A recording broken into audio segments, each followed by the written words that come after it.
এবার শুভেন্দু অধিকারীর মুখে রীতিমতো কোষের সজোরে থাপ্পড় দিল ভারতের সংখ্যালঘু মুসলিম সম্প্রদায়ের ভাইয়েরা। লজ্জায় মুখ লুকানোর জায়গা খুঁজে পেল না শুভেন্দু অধিকারীর মতো বিজেপির বিতর্কিত হিন্দু মুসলিম বিভেদ সৃষ্টিকারী ভণ্ড নেতা।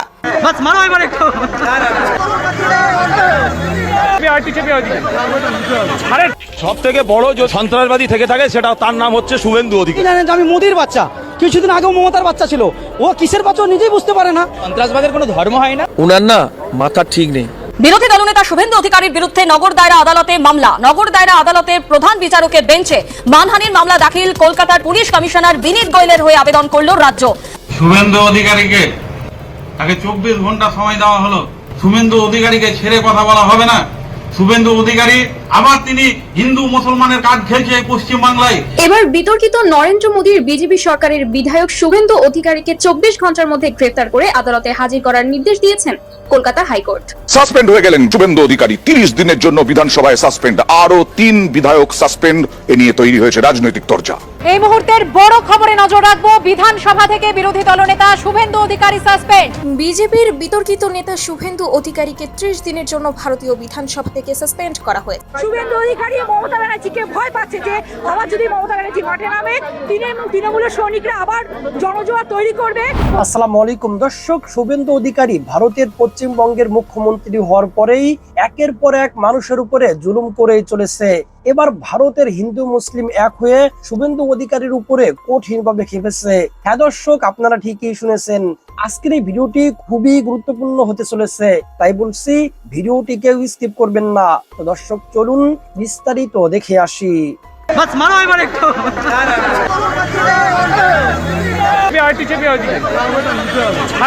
সব থেকে বড় যে সন্ত্রাসবাদী থেকে থাকে সেটা তার নাম হচ্ছে শুভেন্দু অধিকারী। জানেন যে আমি মোদির বাচ্চা, কিছুদিন আগেও মমতার বাচ্চা ছিল। ও কিসের বাচ্চা নিজেই বুঝতে পারে না। সন্ত্রাসবাদের কোনো ধর্ম হয় না। উনার না মাথা ঠিক নেই।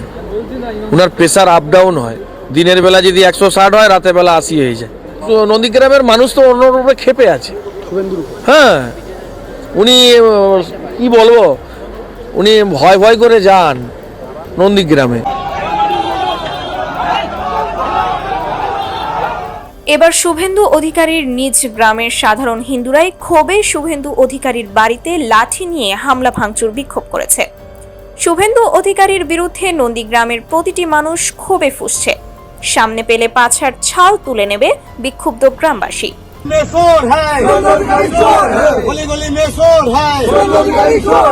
সম্প্রতি উত্তাল হয়ে উঠেছে পশ্চিমবঙ্গের নন্দীগ্রাম। শুভেন্দু অধিকারীর বিরুদ্ধে সাধারণ মানুষের বিক্ষোভ চরমে পৌঁছেছে। গতকাল শুভেন্দুর নিজ গ্রামেরই সাধারণ হিন্দু মুসলমান একত্রিত হয়ে শুভেন্দুর বাড়িতে বিক্ষোভ ও ভাঙচুর করেছে। তাদের অভিযোগ, শুভেন্দু অধিকারীর কারণে ভারত পাকিস্তানের মধ্যে যুদ্ধের পরিবেশ তৈরি হয়েছে।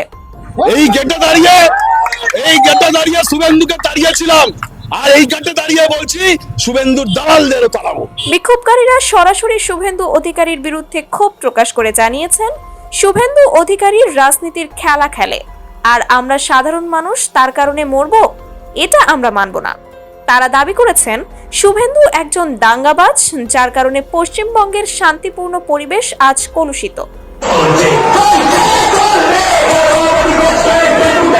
এই বিক্ষোভ চলাকালীন পুলিশের সঙ্গে বিক্ষোভকারীদের ধস্তাধস্তি ও সংঘর্ষের ঘটনাও ঘটে, যেখানে এক নারী ও এক পুরুষ কনস্টেবল আহত হন। তবে সাধারণ মানুষের ক্ষোভ শুধু এখানেই সীমাবদ্ধ নয়। তারা দাবি করেছেন, শুভেন্দুকে অবিলম্বে গ্রেফতার করা হোক এবং তার বিরুদ্ধে আইনি ব্যবস্থা নেওয়া হোক। আজকে উনি হিন্দু হিন্দু করে যে নাচানাচি লাফালাফি, আসলে মাথার তার কেটে গেছে, পুরো পাগল হয়ে গেছে, উন্মাদের মতন আচরণ করছে। বিক্ষোভকারীদের মতে, শুভেন্দু অধিকারীর সাম্প্রদায়িক মন্তব্য এবং ধর্মীয় বিভেদের রাজনীতি পশ্চিমবঙ্গের পরিবেশকে বিষাক্ত করে তুলেছে। মোথাবাড়িতে বেছে বেছে হিন্দু দোকান ভেঙেছে, লুট করেছে।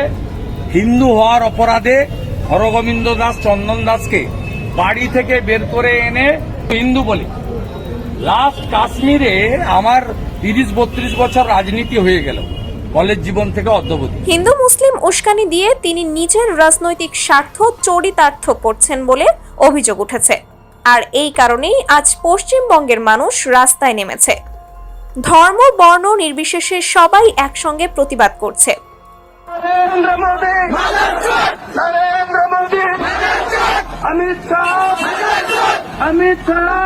বন্ধুরা, পশ্চিমবঙ্গের বর্তমান পরিস্থিতি নিয়ে আপনার মতামত কি? শুভেন্দু অধিকারীকে কি গ্রেফতার করা উচিত?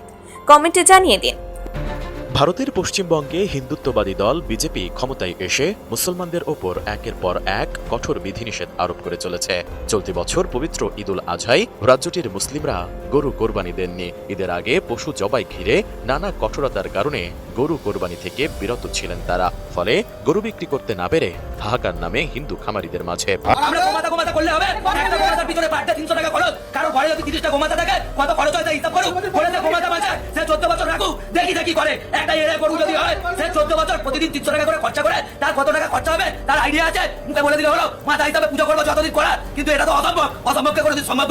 আমার 5 লাখ টাকা লোন নেওয়া, সব মহিলারা এসছে আমার বাড়িতে, এসে বলছে লোন শোধ করো। আমি কি করে করবো? চলো আমার বাড়িতে কি অবস্থা, আমি কি করবো আমি ভেবে পাচ্ছি না। পশ্চিমবঙ্গের মুসলিমদের এই গরু কোরবানি না দেওয়ার বিষয়টি পুরো ভারতে ব্যাপক আলোচনার জন্ম দেয়। যেহেতু আইন অনুযায়ী প্রকাশ্যে গরু মহিষ জবাই করা যাবে না, তাই মুসলিমরা দাবি জানান গরুকে যেন জাতীয় পশু ঘোষণা করা হয়। আমি সরকার से अपील করছি, প্লিজ গরুকে আপনি ন্যাশনাল অ্যানিমাল করে দিন।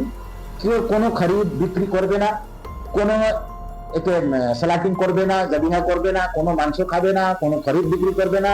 तुमने जिस तरह मोर को नेशनल बर्ड बना रखा है, मैं मुतालबा करता हूँ गाय से मजहब हिंदू का जुड़ा हुआ है, तुम उसको नेशनल जानवर बनाओ। তবে এবার গরুকে ভারতের স্বঘোষিত রাষ্ট্রমাতা হিসেবে আখ্যা দিয়েছেন উত্তরপ্রদেশের মুখ্যমন্ত্রী যোগী আদিত্যনাথ। তার মতে নতুন করে গরুকে আর জাতীয় পশু ঘোষণার প্রয়োজন নেই। সোমবার উত্তরপ্রদেশের বিজনোরে এক জনসভায় বক্তব্য দিতে গিয়ে এ মন্তব্য করেন যোগী আদিত্যনাথ। अपनी माँ के बारे में जो सम्मान का भाव रखते हैं वह भी, और हमने गाय को माता माना है, तो गाय तो हमारे लिए माता है, वो पशु नहीं। पशु तुम्हारी बुद्धि है जो तुम हमारी गोमाता को पशु बोलते हो।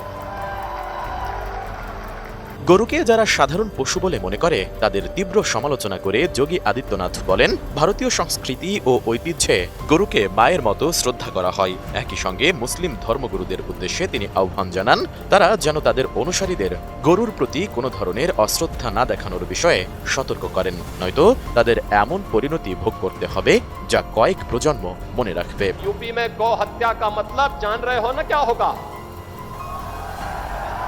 तो जान रहे हो, तो अगर जान रहे हो तो फिर अपने चेले चपाटों को समझा लो, नहीं तो कई कई पीढ़ियां याद करेंगी गौ माता के साथ किसी भी प्रकार की कोई हिमाकत की। तो এছাড়া পবিত্র ঈদুল আজহার শুভেচ্ছা জানানোর আড়ালে সামাজিক যোগাযোগ মাধ্যমে গরুর ছবি পোস্ট করার প্রবণতার বিরুদ্ধে কড়া হুঁশিয়ারি দেন মুখ্যমন্ত্রী। এ ধরনের চর্চা বন্ধে সমাজকে নিরুৎসাহিত করতে তিনি ধর্মগুরুদের প্রতি আহ্বান জানান। তিনি স্পষ্ট ভাষায় বলেন, উত্তরপ্রদেশে গো হত্যার বিরুদ্ধে কঠোরতম ব্যবস্থা নেওয়া হবে। गौ माता तो स्वघोषित राष्ट्र माता है, उसको किसी को राष्ट्र माता घोषित करने की आवश्यकता नहीं। वैसे ही जैसे हमारी माता के बारे में किसी को परिचय देने की आवश्यकता नहीं पड़ती, जैसे गंगा माता के बारे में किसी को परिचय देने की आवश्यकता नहीं। हम सब गंगा माता की आरती करते हैं, गंगा पूजा करते हैं। শুভেন্দু অধিকারী মমতা ব্যানার্জিকে ভয় পাচ্ছে যে আবার যদি মমতা ব্যানার্জি মাঠে নামে তৃণমূলের সৈনিকরা আবার জনজোয়ার তৈরি করবে, কোথাও একটা উনি ভয় পাচ্ছে ওনার গদি হেলে যাবে। সেই জন্যে পুলিশ দিয়ে এগুলো এখন পুলিশ সদর চামচা হয়ে গেছে, পুলিশ দিয়ে আটকাতে চেষ্টা করছে। শুভেন্দু অধিকারী ভয় পেয়েছে যে যদি উনি নামেন, উনি তো মমতা ব্যানার্জি উচ্ছিষ্ট খেয়ে বড় হয়েছে, মমতা ব্যানার্জি আচরের তলায় বড় হয়েছে, ঠিক আছে। ওনার টার্গেট ছিল মমতা ব্যানার্জির গদিটা, উনি জনগণের জন্য আসেননি। ওনার মেন লক্ষ্য ছিল অভিষেক ব্যানার্জির ওপর রাগ আর মমতা ব্যানার্জির গদিটা দখল করার জন্য এত কিছু। তাহলে এতগুলো লোককে হকার উচ্ছেদ করে ওনার কি একটু মানবিকতা নেই? একটু মানবিকতা নেই ওনার?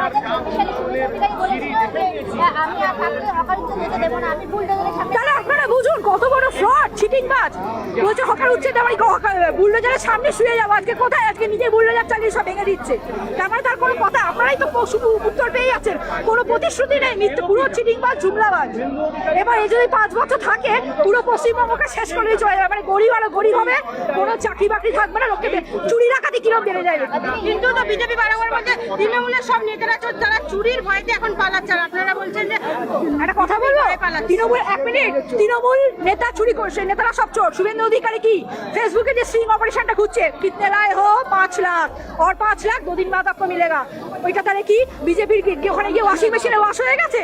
হ্যাঁ, উনি চুরি করেনি, আজকে বিজেপিতে ঢুকে তুমি ধোয়া তুলসী পাতা, উনি কিছু না, ওনারা বিজেপিতে ঢুকে গেছে, ওনার দোষ দেখা হবে না?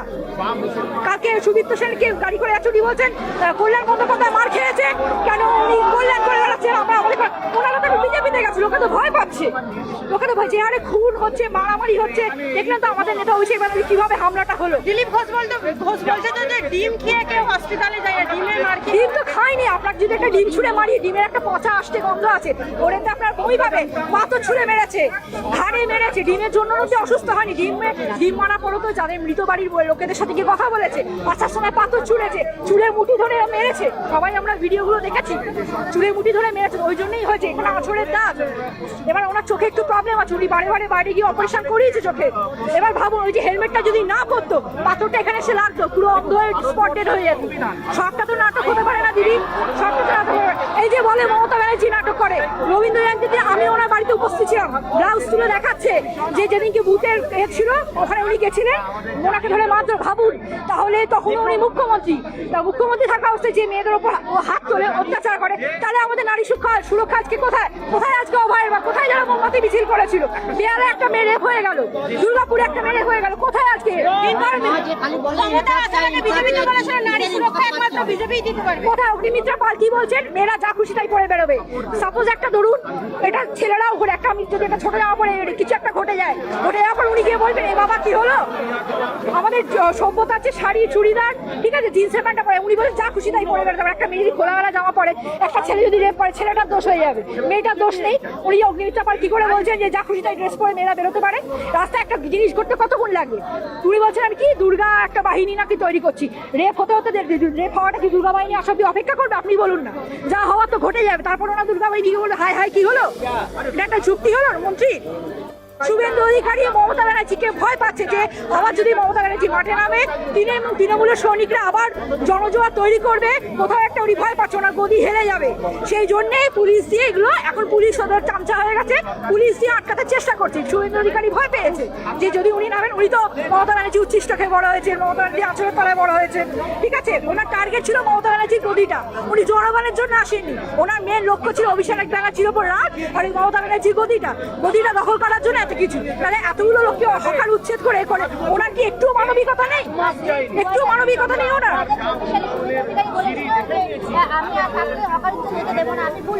তাহলে আপনারা বুঝুন কত বড় ফ্রড, চিটিংবাজ। বলছে হকার উচ্ছেদ, আমি বুলডোজারের সামনে শুয়ে যাবো, আজকে কোথায়? আজকে নিজে বুলডোজার চালিয়ে সব ভেঙে দিচ্ছে, তার তার কোনো কথা? আপনারাই তো উত্তর পেয়ে যাচ্ছেন, কোনো প্রতিশ্রুতি নেই, মিথ্যে, পুরো চিটিংবাজ, জুমলাবাজ।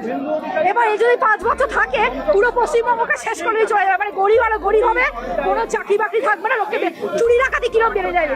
কিন্তু তো বিজেপি বারবার বলছে তৃণমূলের সব নেতারা তারা চুরির ভয়তে এখন পালাচ্ছে, আপনারা বলছেন যে একটা কথা বলবো, তৃণমূল, এক মিনিট, তৃণমূল নেতা চুরি করছে, নেতারা সব চোর। শুভেন্দু অধিকারী কি ফেসবুকে যে স্ট্রিং অপারেশনটা খুঁজছে, কিতনে লাए हो 5 লাখ और 5 লাখ 2 दिन बाद आपको मिलेगा, ওইটা তাহলে কি বিজেপির ওখানে গিয়ে ওয়াশিং মেশিনে ওয়াশ হয়ে গেছে?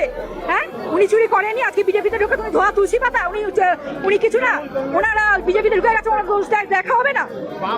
কালকে সুদীপ্ত সেনকে গাড়ি করে চুরি বলছেন, কল্যাণ বন্দ্যোপাধ্যায় মার খেয়েছে, কেন উনি কল্যাণ করে বেড়াচ্ছেন? আমরা ওনারা তো বিজেপিতে গেছে, লোকে তো ভয় পাচ্ছে, লোকে তো ভয়, যে হারে খুন হচ্ছে, মারামারি হচ্ছে, দেখলেন তো আমাদের নেতা অভিষেক ব্যানার্জি কিভাবে হামলাটা হলো। দিলীপ ঘোষ বলছে যে ডিম খেয়ে কেউ হসপিটালে যায়, ডিমের মার, ডিম তো খায়নি। আপনার যদি একটা ডিম ছুঁড়ে মারি, ডিমের একটা পচা আসতে গন্ধ আছে, ওরেতে আপনার বই পাবে, পাথর ছুঁড়ে মেরেছে, ঘাড়ে মেরেছে, ডিমের জন্য যে অসুস্থ হয়নি, ডিম মারা পড়ো তো যাদের মৃত বাড়ির লোকেদের সাথে গিয়ে কথা বলেছে, আসার সময় পাথর ছুঁড়েছে, চুলের মুঠি ধরে মেরেছে, সবাই আমরা ভিডিওগুলো দেখেছি, চুলের মুঠি ধরে মেরেছে, ওই জন্যই হয়েছে এখানে আঁচড়ের দাগ। এবার ওনার চোখে একটু প্রবলেম আছে, উনি বারে বারে বাইরে গিয়ে অপারেশন করিয়েছে চোখে। এবার ভাবুন, ওই যে হেলমেটটা যদি না পরতো, পাথরটা এখানে এসে লাগতো, পুরো অন্ধ হয়ে স্পট ডেড হয়ে যেত। সবটা তো নাটক হতে পারে না দিদি, সবটা তো নাটক। এই যে বলে মমতা ব্যানার্জি নাটক করে, রবীন্দ্র জয়ন্তীতে আমি ওনার বাড়িতে উপস্থিত ছিলাম, ব্লাউজ তুলে দেখাচ্ছে যে যেদিনকে বুথের ছিল ওখানে উনি গেছিলেন, ওনাকে ধরে মাত্র ভাবুন, তাহলে তখন উনি মুখ্যমন্ত্রী, তা মুখ্যমন্ত্রী থাকা অবস্থায় যে মেয়েদের উপর হাত তোলে অত্যাচার করে, তাহলে আমাদের নারী সুরক্ষা আজকে কোথায়? কোথায় আজকে অভয় বা কোথায় যারা মোমবাতি মিছিল করেছিল?